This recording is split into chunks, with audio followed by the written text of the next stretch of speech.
নজর রাখতেই হবে দিল্লির দিকে। সরগরম দিল্লি, সিজেপির বিক্ষোভের মধ্যে মেট্রো বন্ধ নিয়ে এবার কড়া সুপ্রিম কোর্ট। সকাল থেকেই বন্ধ দিল্লির 16টি মেট্রো স্টেশন। বিকেলের মধ্যে সব মেট্রো স্টেশন চালু করার নির্দেশ।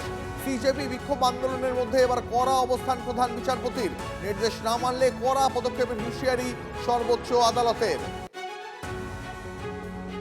আরো একবার জানাবো আপনাদের, দিল্লিতে ককরোচ জনতা পার্টির বিক্ষোভের মধ্যেই মেট্রো বন্ধ নিয়ে এবার কড়া বার্তা সুপ্রিম কোর্টের।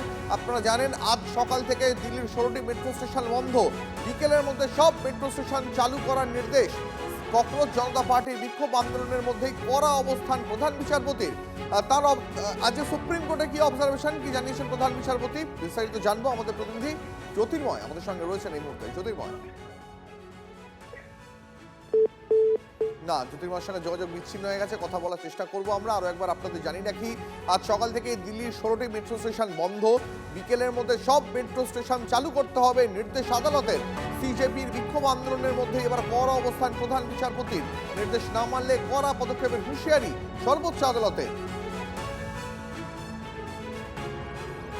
কখনো জনতা পার্টির আন্দোলন বিক্ষোভের জেরে সকাল থেকে দিল্লি 16টি মেট্রো স্টেশন বন্ধ। আজ বিকেলের মধ্যে সবকটি মেট্রো চালুর নির্দেশ এবার প্রধান বিচারপতির। কড়া অবস্থান প্রধান বিচারপতির। সিজেপি বিক্ষোভ আন্দোলনের মধ্যে এবার কড়া অবস্থানের কথা জানিয়ে দিল সুপ্রিম কোর্ট।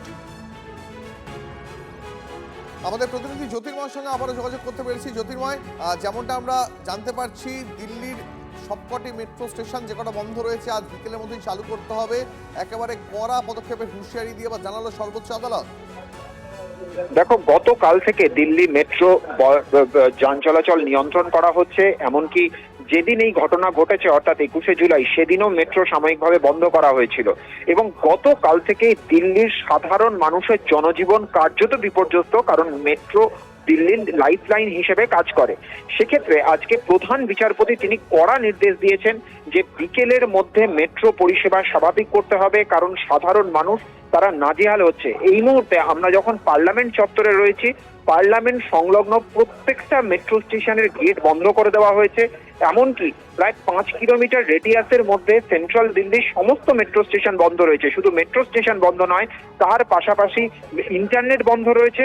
ইন্টারনেট বন্ধ থাকার কারণে এখন মানুষ অধিকাংশ ক্ষেত্রেই পথে ঘাটে তারা ডিজিটাল পেমেন্ট করে।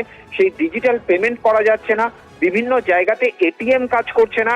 সব মিলিয়ে কিন্তু দিল্লির জনজীবন সম্পূর্ণভাবে বিপর্যস্ত হয়ে গিয়েছে।